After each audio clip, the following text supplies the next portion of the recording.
press the bell icon on the YouTube app and never miss another update. शुभ दिन बच्चों।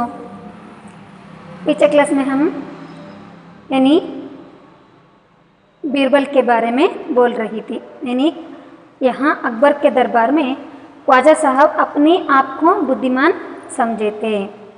बीरबल को बहुत ही यानी देखकर, बीरबल की बुद्धि को देखकर वहाँ जलते थे। बीरबल को मूर्ख बनाने के लिए वहाँ 3 सवालों को लेकर अकबर के सामने आए हैं। उन सवालों को उत्तर देने के लिए बीरबल भी तैयार हुए थे। वहाँ तक हुआ था ना, आगे हम देखेंगे बीरबल उन सवालों को कैसे उत्तर देते हैं। देखिए क्या होता है। ख्वाजा साहब ने अपने 3 सवाल लिखकर बादशाह को दे दिए। ध्यान से सुन लो बच्चों और देख लो। अकबर ने बीरबल से ख्वाजा का पहला प्रश्न पूछा, संसार का केंद्र कहाँ है?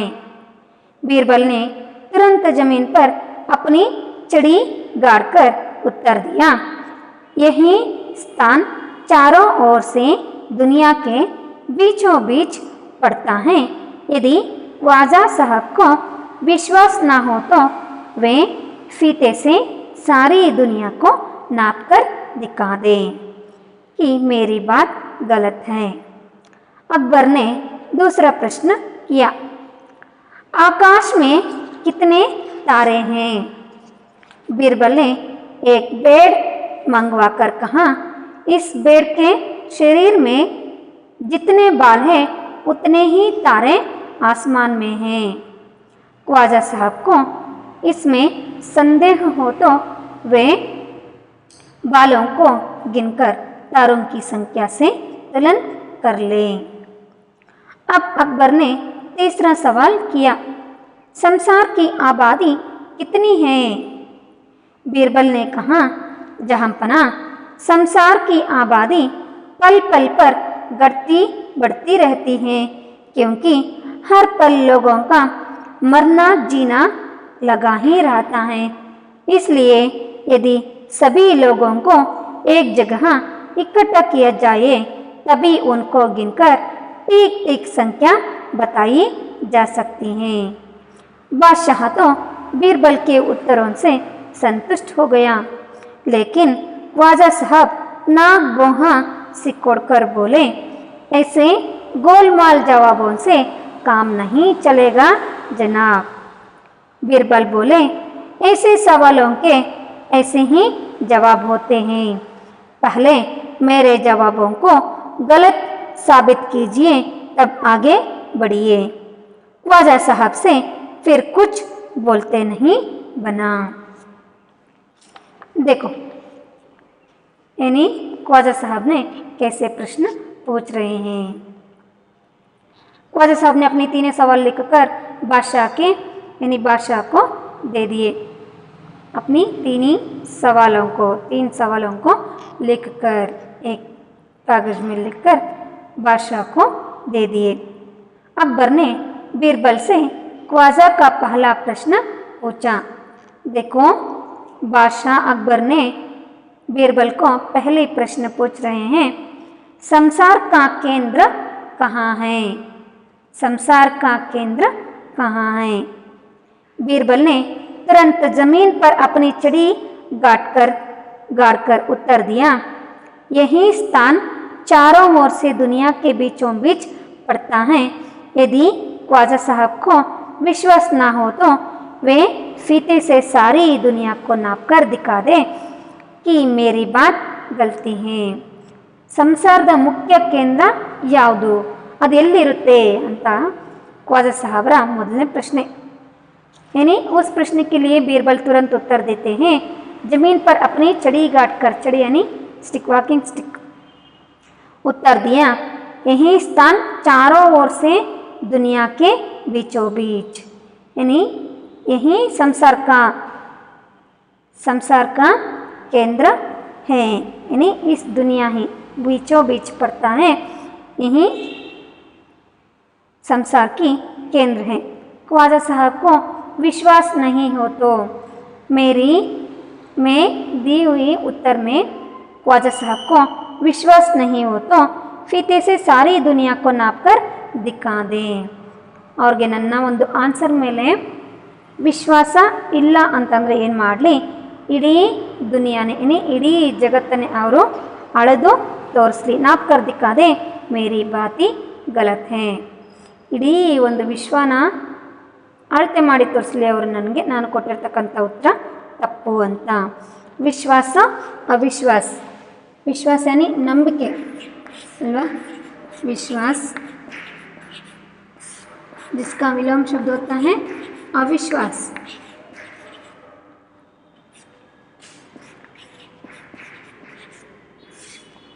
जैसे ही दुनिया, दुनिया का और एक अर्थ होता है संसार.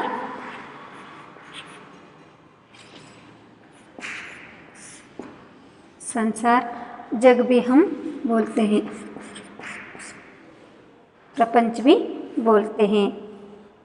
अकबर ने दूसरा प्रश्न किया, आकाश में कितने तारे हैं? ख्वाजा साहब का दूसरा प्रश्न है, आकाश में कितने तारे हैं? आकाश यानी आसमान, आकाश आसमान. रात में हमको क्या दिखते हैं आसमान में, यानी ऊपर बाहर आकर ऊपर देखे तो हमको चांद दिखता है, जैसे ही तारों भी दिखाई देते हैं. ख्वाजा साहब का दूसरा सवाल है, आकाश में कितने तारे हैं? देखो इस सवाल को बीरबल उत्तर दे रहे हैं, यानी जवाब दे रहे हैं कि बीरबल तुरंत क्या किए, बीरबल ने एक बेड़ मंगवाकर, ಬೇಡ ಯಾನಿ ಕುರಿ, ಶೀಪ್ನ ತರಿಸ್ತಾರೆ. ಸಡನ್ನಾಗಿ ಬೀರ್ಬಲ್ ಅವ್ರು ಏನು ಮಾಡ್ತಾರೆ, ಅಲ್ಲಿರ್ತಕ್ಕಂಥವ್ರಿಗೆ ಹೇಳಿ ಒಂದು ಶೀಪ್ನ ತರಿಸ್ತಾರೆ. ಏಕ್ बेड़ को मंगवा कर कहा, इस बेड़ के शरीर में, शरीर यानी तन यानी बॉडी, शरीर बॉडी, किसकी, शीप की यानी बेड़ की शरीर में जितने बाल हैं उतने ही तारे आसमान में हैं. हम तो तारों को गिन सकते हैं क्या? नहीं. देखो बीरबल ने कैसे उत्तर दे रहे हैं, तुरंत वहाँ एक बेड़ को मंगवा कर बोले, यानी इस बेड़ के शरीर में जितने बाल हैं उतने ही तारे आसमान में हैं. ಈ ಒಂದು ಕುರಿಯ ಶರೀರದಲ್ಲಿ ಎಷ್ಟು ಕೂದಲ ಇದಾವೋ, ಎಷ್ಟು ಹೇರ್ಸ್ ಇದಾವೋ, ಬಾಲ್ ಏನಿ ಹೇರ್, ಎಷ್ಟು ಕೂದಲಿದಾವೋ ಅಷ್ಟು ತಾರೆಗಳು ಆಕಾಶದಲ್ಲಿ ಇದ್ದಾವೆ. ನಾವು ಒಂದು ಗಾದೆನೇ ಕೇಳಿದ್ದೀವಿ, ಅಮ್ಮನ ಸೀರೆನ ಮಡ್ಚಕ್ಕಾಗಲ್ಲ, ಅಪ್ಪನ ಕಾಸನ್ನು ಅಂದರೆ ಅಪ್ಪನ ದುಡ್ಡನ್ನು ಹೆಣ್ಸೋಕ್ಕಾಗಲ್ಲ. ಇದು ಇರ್ತಕ್ಕಂಥ ಗಾದೆ. ಅಮ್ಮನ ಸೀರೆ ಮಡ್ಚಕ್ಕಾಗಲ್ಲ ಅಂದರೆ ಆಕಾಶ ಎಷ್ಟು ಅಗಲವಾಗಿದೆ ಅಂತ ನಾವು ಅಳತೆ ಮಾಡಿ ಹೇಳೋಕ್ಕೆ ಆಗಲ್ಲ. ಹಾಗೆಯೇ ಅಪ್ಪನ ಕಾಸು ಎಣ್ಸೋಕ್ಕಾಗಲ್ಲ. ಕಾಸು ಅಂತಂದರೆ ಆಕಾಶದಲ್ಲಿರ್ತಕ್ಕಂಥ ತಾರೆಗಳನ್ನು ನಾವು ಹೆಣ್ಸೋದಕ್ಕೆ ಆಗಲ್ಲ. ಇದು ಗಾದೆ ಮಾತನ್ನು ನಾವು ಕೇಳಿದ್ದೀವಿ. इसलिए बीरबल उत्तर देते हैं कि बेड़ की शरीर में जितने बाल हैं उतना तारे आसमान में हैं. ख्वाजा साहब को इसमें संदेह हो तो वे बालों को गिनकर तारों की संख्या से तुलन कर ले. संदेह यानी ख्वाजा साहब को इसमें कोई संदेह हो तो मैंने दिया जवाब में ख्वाजा साहब को डाउट आए तो यानी संदेह आए तो उन्होंने ही इस बेड़ के शरीर में रहने वाले बालों को गिनकर तारों की संख्या से तुलना कर ले. तुलना कर ले ಅಂತಂದರೆ ಹೋಲಿಕೆ ಮಾಡಿ ನೋಡಲಿ. ಅವರೇನೆ ಸ್ವತಃ ಎಣಿಸ್ಬಿಟ್ಟು ಈ ಒಂದು ಕುರಿಯ ಶರೀರದಲ್ಲಿ ಎಷ್ಟು ಕೂದಲಿದಾವೋ ಆ ಕೂದಲಿಗೆ ಆ ತಾರೆಗಳನ್ನು ಹೋಲಿಕೆ ಮಾಡಿ ಅದರ ಒಂದು ಸಂಖ್ಯೆನ ಅವರೇ ನೋಡ್ಕೊಳ್ಳಿ. ತುಲನಾ ಕರ್ಲೆ ಅಂತಂದರೆ ಹೋಲಿಕೆ ಮಾಡಿ ನೋಡಲಿ, ನಾನು ಕೊಟ್ಟಿರ್ತಕ್ಕಂಥ ಆನ್ಸರು ಸರಿನಾ ತಪ್ಪು ಅಂತ ಅವ್ರಿಗೇ ಗೊತ್ತಾಗುತ್ತೆ. अब अकबर ने तीसरा सवाल किया. बादशाह अकबर ने तीसरा सवाल पूछ रहे हैं बीरबल को, संसार की आबादी कितनी है? आबादी यानी जनसंख्या, आबादी जनसंख्या यानी पॉपुलेशन, आबादी संसार की आबादी यानी इस दुनिया में, इस संसार में कितनी जनसंख्या होगी। यहाँ ख्वाजा साहब का तीसरा प्रश्न है, आबादी यानी जनसंख्या कितनी है, आबादी कितनी है। देखो इस प्रश्न के लिए कैसा जवाब देते हैं बीरबल ने। बीरबल ने कहा, जहांपना राजा, संसार की आबादी पल पल पर बढ़ती बढ़ती रहती है। पॉपुलेशन यानी पल पल पर, पल पल, पल पल यानी क्षण क्षणಕ್ಕೂ, पल यानी क्षण क्षणಕ್ಕೂ।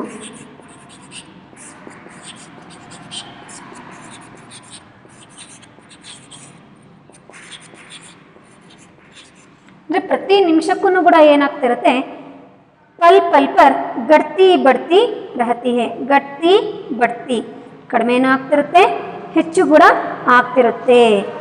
क्योंकि हर पल लोगों का मरना जीना लगा ही रहता है। ಯಾಕೆ ಹೆಚ್ಚು ಕಡಿಮೆ ಆಗ್ತಿರುತ್ತೆ ಅಂತಂದರೆ, उठतಕ್ಕಂಥ यानी जनन भी होता रहता है, जिसके साथ मरण भी होती रहती है। इसीलिए यदि सभी लोगों को एक जगह इकट्ठा किया जाए तभी उनको गिनकर ठीक ठीक संख्या बताई जा सकती है।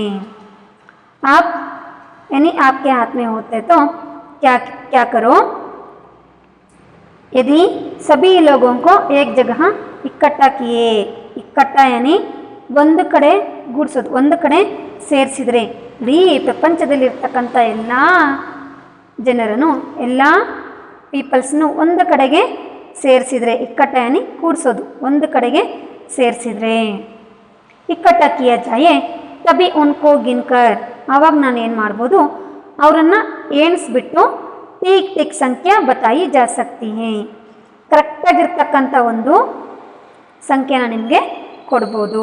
ಇದು ನಿಮ್ಮಿಂದ ಸಾಧ್ಯನಾ, है ना। इस यानी आबादी कितनी, संसार की आबादी कितनी है, इस प्रश्न के लिए जवाब दे रहे हैं। यानी संसार में, संसार की आबादी में पल पल पर जनसंख्याओं की घटती बढ़ती रहती है, मरण भी होता है, जन्म भी होता है, लेकिन संसार में रहने वाले सारे लोगों को एक जगह इकट्ठे किए तो मैंने उन लोगों को गिनकर उसकी सही उत्तर देता हूँ। बादशाह तो बीरबल के उत्तरों से संतुष्ट हो गया, संतुष्ट हो गया यानी प्रसन्न हो गए, ಅವ್ರಿಗೆ ತೃಪ್ತಿ ಆಯಿತು, ಸಂತುಷ್ಟ यानी ತೃಪ್ತಿ ಆಯಿತು। किसको, बादशाह अकबर को। बीरबल के उत्तरों से संतुष्ट हो गया, लेकिन ख्वाजा साहब नाक बोहा सिकोड़कर, लेकिन ख्वाजा साहब नाक बोहा ಸಿಕ್ಕೋಡ್ಕರ್, ಮೂಗು ಮುಸುಡಿ ತಿರುವಾಡ್ದು ಅಂತ ಹೇಳ್ತಾರಲ್ವ, ನಾನೇ ಬುದ್ಧಿವಂತ, ನಾನೇ ಅಂತ ಹೇಳಿದಾಗ ಬಿಡು ಇವನು ನನ್ನ ಮುಂದೆ ಇವನೇನು ಅಂತ, ನಾಗ್ ಬೋಹ ಸಿಕ್ಕೋಡ್ಕರ್ ಅಂದರೆ ಮೂಗು ಮುಸುಡಿ ಮುರಿಯೋದು, ಅಂದರೆ ನಾಗ್ ಬೋಹ ಮುಸುಡ್ಕರ್ ಅಂದರೆ ಮೂಗು ಮುಸುಡ್ತಿರುವುದು ಅಂತ ಹೇಳ್ತಾರಲ್ವ, ಆ ರೀತಿ ಒಂದು ಭಾವನೆಯಲ್ಲಿ ಏನಂತ ಹೇಳ್ತಾರೆ, ಸಿಕ್ಕೋಡ್ಕರ್ ಬೋಲೆ ಐಸೆ ಗೋಲ್ಮಾಲ್ ಜವಾಬೊಂ ಸೆ ಕಾಮ್ ನಹಿ ಚಲೇಗಾ ಜನಾಬ್, ಐಸೆ ಗೋಲ್ಮಾಲ್, ಗೋಲ್ಮಾಲ್ ಏನೇ ಅಂತಂದರೆ ಈ ತರಹ ಸುಳ್ಳು ಪೊಳ್ಳು ಉತ್ತರಗಳು ಅಂದರೆ ಗೋಲ್ಮಾಲ್, ಮೋಸ ಮಾಡ್ತಕ್ಕಂಥದ್ದು, ಜವಾಬೊನ್ಸೆ ಕಾಮ್ ನಹಿ ಚಲೇಗಾ, ಈ ಥರ ಒಂದು ಸುಳ್ಳು ನೀವು ಕೊಟ್ಟಿರ್ತಕ್ಕಂಥ ಉತ್ತರಗಳಿಂದ, ಅಂದರೆ ಸರಿಯಾದ ರೀತಿಯಲ್ಲಿ ಕೊಟ್ಟಿರ್ತಕ್ಕಂಥ ಉತ್ತರಗಳಿಂದ ಯಾವುದೇ ಕೆಲಸ ನಡೆಯಲ್ಲ, ಕಾಮ್ ನಹಿ ಚಲೇಗಾ ಜನಾಬ್। बीरबल बोले ऐसे सवालों के ऐसे ही जवाब होते हैं, तब बीरबल बोलते हैं ऐसे सवालों को ऐसे ही जवाब होते हैं। ನಿಮ್ಮ ತರಹ ಈ ಥರ ಮೂರ್ಖ ಪ್ರಶ್ನೆಗಳಿಗೆ, ನಿಮ್ಮಂಥ ಈ ಥರ ಬೇಡದೇ ಇರತಕ್ಕಂಥ ಪ್ರಶ್ನೆಗಳಿಗೆ ಇದೇ ತರಹನೇ ಆನ್ಸರು ಸಿಗುವುದು, ಹೌದಾನೆ। ಆಕಾಶ ಎಷ್ಟು ಅಗಲಾಗಿದೆ, ಎಷ್ಟು ಉದ್ದ ಇದೆ ಅಳತೆ ಮಾಡಿ ಅಂದರೆ ಹೇಳೋಕ್ಕಾಗುತ್ತಾ, ಇಲ್ಲ ತಾನೆ। ಹಾಗೆಯೇ ನದಿಯ ಮೂಲ ಯಾವುದು ಅಂತ ಹುಡ್ಕೋಕ್ಕಾಗುತ್ತಾ, ಇಲ್ಲ, ಹೌದಾನೆ। ಒಬ್ಬರ ಮನಸ್ಸಿನಲ್ಲಿ ಇರ್ತಕ್ಕಂಥ ಭಾವನೆನ ನಾವು ಅಳೆಯೋದಕ್ಕಂತೂ ಸಾಧ್ಯ ಆಗಲ್ಲ, ಅಷ್ಟೊಂದು ಆಳವಾಗಿರುತ್ತೆ, ಒಬ್ಬರ ಮನುಷ್ಯನ ಯೋಚನೆ ಅಂತಕ್ಕಂಥದ್ದು. ಹಾಗೆಯೇ ಇದು ಯಾವ ಥರ ಅನಿಸ್ಕೊಳುತ್ತಪ್ಪ ಅಂತಂದರೆ ಮೂರ್ಖ ರೀತಿಯಾಗಿರ್ತಕ್ಕಂಥ ಪ್ರಶ್ನೆ ಅಂತ ಅನಿಸ್ಕೊಳುತ್ತೆ. ನಿಮ್ಮಂಥ ಬೇಡದಿರ್ತಕ್ಕಂಥ ಪ್ರಶ್ನೆಗಳನ್ನು ಕೇಳಿದ್ರೆ ಈ ರೀತಿಯಾಗಿರ್ತಕ್ಕಂಥ ಉತ್ತರಗಳನ್ನೇ ನಿಮಗೆ ಸಿಗೋದು ಅಂತ ಏನು ಮಾಡ್ತಿದ್ದಾರೆ ಬೀರ್ಬಲ್ ಖ್ವಾಜಾ ಸಾಹಬ್ ಅವರಿಗೆ ಹೇಳ್ತಿದ್ದಾರೆ. पहले मेरे जवाबों को गलती साबित कीजिए तब आगे बढ़िए. पहले मेरे जवाबों को गलत साबित कीजिए. गलत यानी तप्पु, फॉल्स, गलत तप्पु. मेरी जवाब आपको गलत समझते तो आपने क्या किया, आपने क्या कीजिए, साबित कीजिए. मैं दिए गए ಜವಾಬ್ ನಾನು ಕೊಟ್ಟಿರ್ತಕ್ಕಂಥ ಉತ್ತರ ನಿಮಗೆ ತಪ್ಪು ಅಂತ ಅನಿಸಿದರೆ ಅದನ್ನು ಸಾಬೀತು ಮಾಡಿ. ನಾನು ಕೊಟ್ಟಿರ್ತಕ್ಕಂಥ ಆನ್ಸರ್ ತಪ್ಪು ಅನ್ಸೋದಾದರೆ ನೀವು ಅದನ್ನು ಸಾಬೀತು ಮಾಡಿ ತೋರಿಸಿ. ನಾನೀಗ ನಿಮಗೆ ಕೇಳಿರ್ತಕ್ಕಂಥ ಪ್ರಶ್ನೆಗಳಿಗೆ ನಾನು ಏನು ಮಾಡಿದೆ, ಆನ್ಸರ್ನ ಮಾಡಿದೆ ಅಲ್ವಾ. ನಾನು ಯಾವ ರೀತಿ ನೀವು ಕೇಳಿರ್ತಕ್ಕಂಥ ಪ್ರಶ್ನೆಗಳಿಗೆ ಆನ್ಸರ್ ಮಾಡಿದ್ನೋ ಅದೇ ಥರ ನೀವು ಏನು ಮಾಡಿ, ನಾನು ಕೊಟ್ಟಿರ್ತಕ್ಕಂಥ ಆನ್ಸರು ತಪ್ಪು ಅನ್ಸೋದಾದರೆ आपको गलत समझे तो आप क्या करो, उन जवाबों को गलत साबित कीजिए. ಅದು ಯಾವ ರೀತಿ ತಪ್ಪು ಅನ್ನೋದನ್ನು ನೀವೇ ಪ್ರೂವ್ ಮಾಡಿ. साबित यानी प्रूव. गलत शब्द का विलोम शब्द होता है गलत तो सही. में दिए हुए उत्तर गलत हो तो आप क्या किए, उन गलत साबित कीजिए तब आगे बढ़िए. ನಾನು ಕೊಟ್ಟಿರ್ತಕ್ಕಂಥ ಆನ್ಸರ್ನ ತಪ್ಪು ಅಂತ ನೀವು ಪ್ರೂವ್ ಮಾಡಿಬಿಟ್ಟು ಮುಂದೆ ನಡಿಬೋದು. ख्वाजा साहब से फिर कुछ बोलते नहीं बना. तब ख्वाजा साहब ने चुप हो जाते हैं. यानी बीरबल पूछे प्रश्न से ख्वाजा साहब चुप हो जाते हैं. है ना, समझे ना बच्चों. ख्वाजा साहब बीरबल को मूर्ख साबित करना चाहते हैं. क्या हुआ, बीरबल ही ख्वाजा साहब को मूर्ख बना दिए. इस पाठ से हम जानते हैं कि हम किसी को भी यानी गलत नहीं समझना है. उनमें रहने वाले बुद्धि को देखकर हम जलना नहीं चाहिए. है ना, ನಾವು ಬೇರೆಯವ್ರನ್ನ ಬುದ್ಧಿನ ಅಳತೆನೂ ಮಾಡಬಾರ್ದು. ಮತ್ತು ಒಬ್ಬರು ಮುಂದುವರಿತಿದ್ದಾರೆ, ಅವರು ತುಂಬ ಬುದ್ಧಿವಂತರಾಗಿದ್ದಾರೆ, ನಮಗಿಂತನೂ ಕೂಡ ಹೆಚ್ಚಾಗಿ ತಿಳ್ಕೊಂಡಿದ್ದಾರೆ ಅಂದರೆ ನಾವು ಅದನ್ನು ಕೆಟ್ಟದಾದ ದೃಷ್ಟಿಯಿಂದನೂ ಕೂಡ ನಾವು ನೋಡಬಾರ್ದು. ಮತ್ತು ನಾನು ಮಾಡಿದ್ದೇ ಸರಿ, ನಾನು ಮಾಡಿದ್ದೇ ನಡಿಬೇಕು, ನಂದೇ ಸರಿ ಅಂತ ಒಪ್ಕೋಬೇಕು ಅನ್ನೋ ಒಂದು ವಾದನೂ ಕೂಡ ನಾವು ಯಾರ ಹತ್ರನೂ ಕೂಡ ಮಾಡಬಾರ್ದು. जैसे किए तो हमें ही मूर्ख बन जाते हैं. है ना, यहाँ पर ख्वाजा साहब बीरबल को मूर्ख समझाना चाहते थे. बादशाह अकबर के सामने बीरबल को मूर्ख बनाना चाहते थे. क्या हुआ, ख्वाजा साहब भी अकबर के सामने मूर्ख बन गए ಅಲ್ವಾ. ಈ ರೀತಿಯಾಗಿರ್ತಕ್ಕಂಥ ಸಿಚುವೇಶನ್ನು ನಮಗೂ ಕೂಡ ಬರುತ್ತೆ. ಬೇರೆಯವ್ರು ಮುಂದುವರಿತಿದ್ದಾರೆ, ಅವ್ರ ಬುದ್ಧಿವಂತರ, ಅವರಲ್ಲಿರ್ತಕ್ಕಂಥ ಬುದ್ಧಿವಂತಿಕೆನ ಜಾಣತನನ ನಾವು ಕೂಡ ಒಪ್ಕೊಳ್ಳೋಣ. ಒಳ್ಳೆಯ ವಿಚಾರಗಳಾಗಿದ್ದರೆ ನಾವು ಕೂಡ ಅದನ್ನು ಅವಲಂಬನೆ ಮಾಡ್ಕೊಳ್ಳೋಣ, ಅಂದರೆ ಅಳವಡಿಸ್ಕೊಳ್ಳೋಣ ನಮ್ಮಲ್ಲಿನೂ. ಅವ್ರ ವಿರುದ್ಧ ಮಾತಾಡಿ ನೀವು ಮಾಡಿದ ತಪ್ಪು, ನೀವು ಹೇಳೋದು ಸರಿ ಇಲ್ಲ ಅಂತ ನಾವು ಅವ್ರಿಗೆ ವಾದ ಮಾಡ್ತಾ ಹೋದರೆ ಏನಾಗುತ್ತೆ, ನಾವೇ ಸ್ವತಃ ಮೂರ್ಖರಾಗ್ಬಿಡ್ತೀವಿ ಅಲ್ವಾ. हमें ही मूर्ख बन जाते हैं. यहाँ पर ख्वाजा साहब भी मूर्ख बन गए. बादशाह अकबर के सामने बीरबल फिर बुद्धिमान कर साबित हो गया. है ना. अच्छा बच्चों, आगे क्या होगा, ಮುಂದೆ ಏನಾಗಿರ್ಬೋದು ನೋಡಿ. ಅಂದರೆ ಈಗ यानी बादशाह अकबर ने बीरबल को एक प्रश्न दे रहे हैं. बीरबल, दुनिया में सबसे अधिक शक्तिशाली कौन है? अकबर ने बीरबल को एक प्रश्न पूछ रहे हैं. बीरबल, दुनिया में सबसे अधिक शक्तिशाली कौन है? बीरबल ने क्या कहा होगा, कहानी आप आगे बढ़ाइए. यानी यहाँ पर नी ಅಕ್ಬರ್, ಬಾದಶಾ ಅಕ್ಬರ್ ಅವರು ಏನು ಮಾಡ್ತಿದ್ದಾರೆ, ಬೀರ್ಬಲ್ರವ್ರಿಗೆ ಒಂದು ಪ್ರಶ್ನೆನ ಇಟ್ಟಿದ್ದಾರೆ. ಆ ಒಂದು ಪ್ರಶ್ನೆಗೆ ಏನು ಆನ್ಸರ್ ಮಾಡಿರ್ಬೋದು ಅಂತ ನೀವೇನು ಮಾಡಿ ಥಿಂಕ್ ಮಾಡಿ. ಯಾವುದಕ್ಕೋಸ್ಕರ ದುನಿಯಾ ಮೇ ಸಬ್ಸೆ ಅಧಿಕ್ ಶಕ್ತಿಶಾಲಿ ಕೌನ್ ಹೇ, ಇಸ್ ದುನಿಯಾ ಮೇ ಈ ಪ್ರಪಂಚದಲ್ಲಿ ತುಂಬ ಶಕ್ತಿಶಾಲಿ ಯಾರಿರ್ಬೋದು ಅಂತ ಒಂದು ಪ್ರಶ್ನೆ ಅಕ್ಬರ್ ಅವ್ರದ್ದು. ಯಾರು ಕೇಳ್ತಿದ್ದಾರೆ? ಅವರು ಬೀರ್ಬಲ್ಗೆ ಕೇಳ್ತಿದ್ದಾರೆ. ಅಕ್ಬರ್ ಏನಂತ ಉತ್ತರ ಕೊಟ್ಟಿರ್ಬೋದು? कैसे उत्तर देते हैं? आप भी क्या करो, इस प्रश्न के उत्तर बीरबल कैसे देते हैं यहाँ भी आप सोचो, है ना बच्चों। आप भी क्या करो, इस सवाल के लिए उत्तर ढूंढो और सोचो बीरबल ने क्या उत्तर दिए होंगे। बच्चों आप इस पाठ से जानते हो, यानी ನೀವು ಈ ಲೆಸನಿಂದ ಏನು ತಿಳ್ಕೊಳ್ತೀರಿಪ್ಪ ಅಂತಂದರೆ, ನಾವು ಕೂಡ ನಮ್ಮಲ್ಲಿರ್ತಕ್ಕಂಥ ಬುದ್ಧಿತನನ ಬೇರೆಯವ್ರ ಮುಂದೆ ಸಾಬೀತುಪಡಿಸಿದಾಗ, ಅಂದರೆ ನಾವು ಬೇರೆಯವ್ರನ್ನ ಮೂರ್ಖರು ಅಂತ ನಮ್ಮಷ್ಟಿಗೆ ನಾವೇ ಅಳತೆ ಮಾಡಿ ನೋಡಬಾರ್ದು. ಬೇರೆಯವ್ರನ್ನ ಮೂರ್ಖರು ಮಾಡೋಕ್ಕೆ ಹೋಗಿ ಏನಾಗ್ತೀವಿ, ನಾವೇನೇ ಸ್ವತಃ ಮೂರ್ಖರಾಗಿಬಿಡ್ತೀವಿ.